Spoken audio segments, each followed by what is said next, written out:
Hello everybody!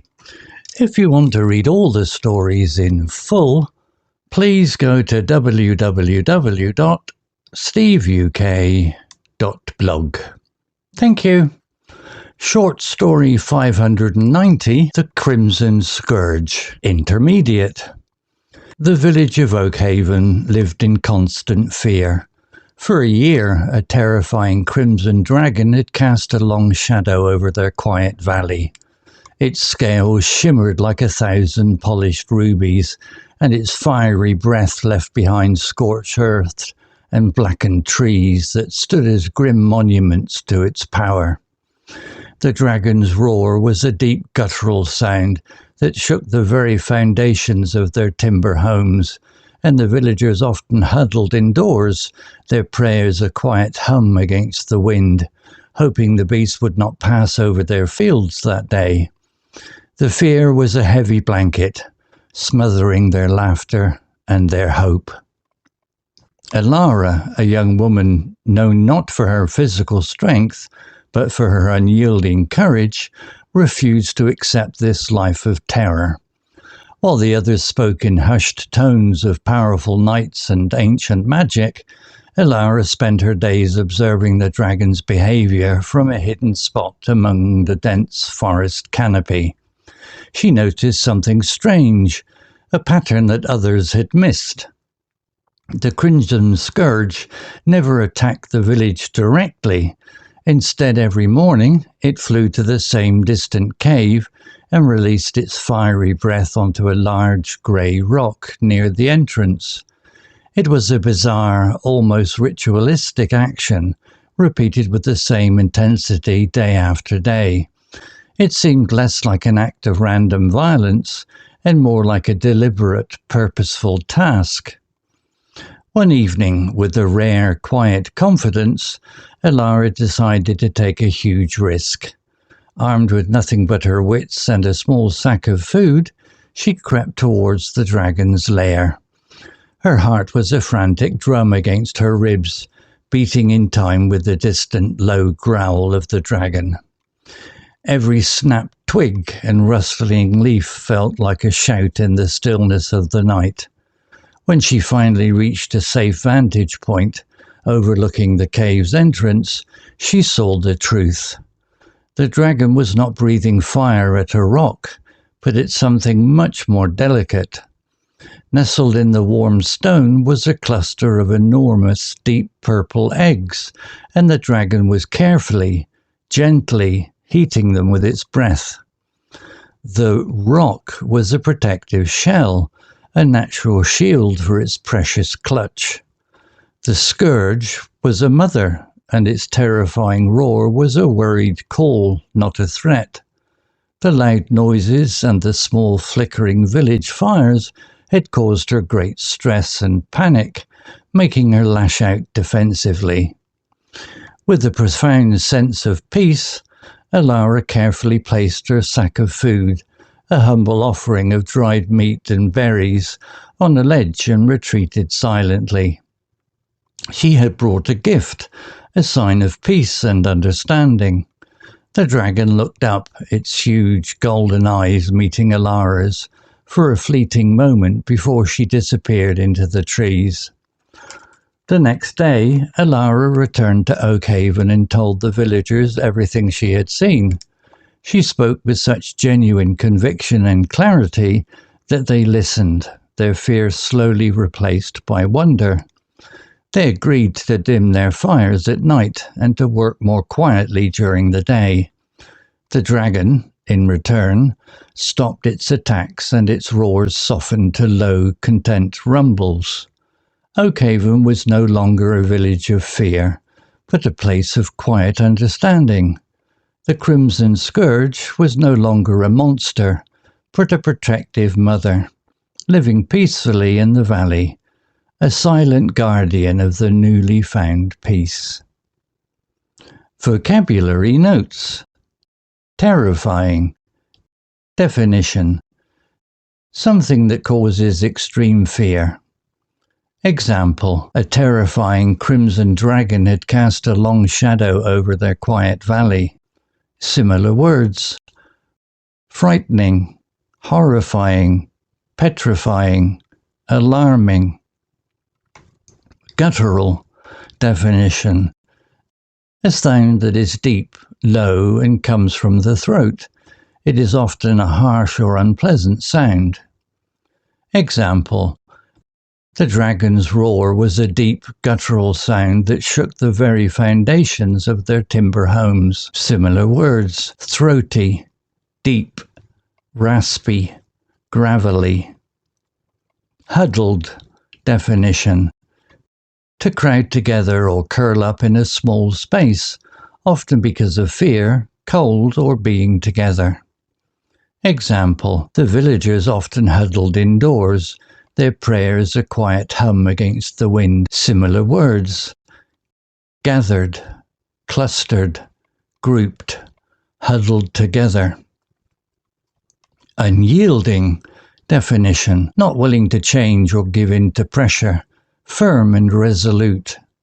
Example: Elara, a young woman known not for her physical strength but for her unyielding courage, refused to accept this life of terror. Similar words: resolute, determined, firm, stubborn. Profound definition: a feeling or quality that is very great, intense, or deeply felt. Example: with a profound sense of peace, Elara carefully placed her sack of food. Similar words: intense, deep, immense, heartfelt. Story written by Gemini Pro AI. Image created by Imagio AI.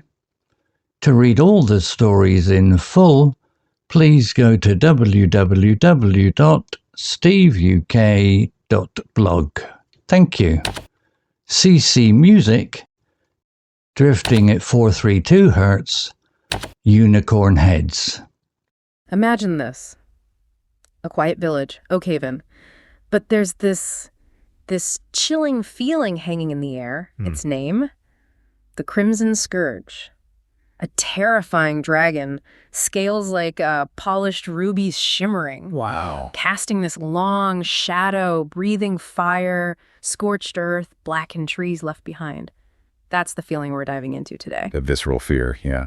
Welcome to the deep dive. Today, our mission is to really dig into a fascinating short story you shared with us, listener. It's all about assumptions, observation, and maybe transformation. Exactly. Seeing what truths are kind of hidden beneath the surface of what seems like a simple story. So, Oakhaven. The story starts with them living in, well, constant fear. This dragon's shadow is just oppressive. Their whole existence shaped by it. Yeah, totally dictated by this dragon. We hear about its roar, this deep, guttural sound, shaking the foundations of their homes, villagers just huddled indoors, prayers like a quiet hum. It's described as a heavy blanket, right? Smothering everything. Their laughter, their hope, all gone. And it's striking, isn't it? How a perceived threat, maybe one you don't fully understand, can just completely reshape a community's reality. Right. Every little sound, every shadow, it suddenly becomes part of that terror. It builds this whole narrative of dread. You mentioned guttural, that deep, harsh sound from the throat, like a real growl. Yeah, unsettling. And huddled people crowding together, curling up, pure fear reaction. The story paints it so vividly. But, okay, within this village, sort of paralyzed by fear, there's young woman, Elara. Ah, yes, Elara. And she takes a different path. She's known not for strengths, but for unyielding courage. Unyielding, that's a key word there. She just refused to accept this life of terror, totally set herself apart from everyone else whispering about knights or magic. Right, they were looking outwards for a fix. So in a place where fear is just the default, what do you think made her approach so different? Well, I think it's her choice of agency, really. Everyone else is waiting, hoping for rescue, right? But Elara, she chooses something else. Something internal. Observation, discipline. So her courage wasn't about fighting the dragon? Not physically, no. It was the courage to question. To actually look beyond the terrifying story everyone just accepted. Unyielding, like refusing to give in to that group fear. Exactly that. Resisting the pressure of what everyone else believed, this sort of conventional wisdom, that takes real strength. And what she finds It's pivotal. She spends her days watching the dragon secretly from the forest canopy, Okay. and she spots something crucial, a pattern. The Crimson Scourge, it turns out, never attacked the village directly. Interesting. So not random destruction then? No. Instead, every morning, like clockwork, it flew to this one distant cave, and it breathed fire onto a big gray rock near the entrance. Onto a rock? Yeah. The source calls it bizarre, almost ritualistic. It seemed less like violence, more like a deliberate task. Purposeful. Huh. And that just raises a massive question, doesn't it, for all of us? What's that? What truths are we missing when we just accept the surface story, when we don't look deeper for those patterns? Right, yeah. Elara didn't let that fear-based idea of a random monster define things for her. Her unyielding spirit pushed her to find the facts. A real lesson in challenging our first assumptions. Definitely. So this strange repeating behavior, it spurs Elara into action, a really courageous, pretty risky journey. You can imagine. The story shows her heading towards the dragon's lair, armed with just her wits, apparently, and a small bag of food, her heart's pounding like a drum. Oh, I bet. Every sound must have been terrifying. And then, the big reveal. The profound revelation. She gets to a same spot overlooking the cave entrance, and she sees the truth. Okay, here it is. The dragon wasn't breathing fire at a rock. It was gently, carefully heating something else. Eating? A cluster of enormous, deep purple eggs. They were nestled right there in the warm stone. Eggs. Wow. Just flips everything right. That rock wasn't a rock. It was like a protective shell. And the fearsome scourge... Was a mother. A protective mother. Exactly. That single observation just changes the entire context. Everything she did before. Yeah. That terrifying roar the villagers heard. Right. The story suggests it was more like a worried call, not a threat. Makes sense now? And all the noise from the village, the flickering fires at night, just normal life. For them, it caused the dragon great stress and panic. So she lashed out defensively. Precisely. Not out of malice, not because she was a monster, but pure primal protection for her eggs. It's such a powerful example of how our view of danger can be totally based on misunderstanding motives, isn't it? Absolutely. We project our own fears onto things we don't grasp, and we end up creating monsters where maybe, just maybe, there aren't any. So Elara sees this, understands it, and feels this deep sense of peace. The story uses the word profound. Profound. Not just calm, but like deep understanding. Right. She carefully puts down her offering, some dried meat and berries on a ledge. Then she just backs away quietly. A gesture of respect, almost. Yeah. And there's this fleeting moment mentioned where the dragon's huge golden eyes meet hers, like a silent exchange. Wow. That moment captures that profound shift, doesn't it? From fear to, well, empathy, really, stemming from that true understanding. So the next day, Elara goes back to Oakhaven. She tells them what she saw. How did they react? I mean, they were terrified. The source says she spoke with genuine conviction and clarity. And remarkably, they listened. They listened? Yeah. That fear, that paralyzing fear, it slowly started to be replaced by wonder. Wonder, that's a big shift. Huge. And they actually agreed to change their behavior, dim their fires at night, work more quietly during the day. They actually did it, based on her word. Seems so. And the result, it was transformative. The dragon stopped its attacks, its roar softened, became low-content rumbles. Incredible. Oakhaven changed completely, from a village consumed by fear. To a place of quiet understanding. Exactly. The Crimson Scourge wasn't a monster anymore. She became this protective mother living peacefully nearby. A silent guardian, the story says, of their new peace. Wow. Just wow. So what does this incredible turnaround really mean for Oakhaven, obviously, but maybe for us too, looking at our own world? Well, it speaks volumes about perspective, doesn't it? This whole deep dive, it's shown this journey from absolute terror to quiet understanding.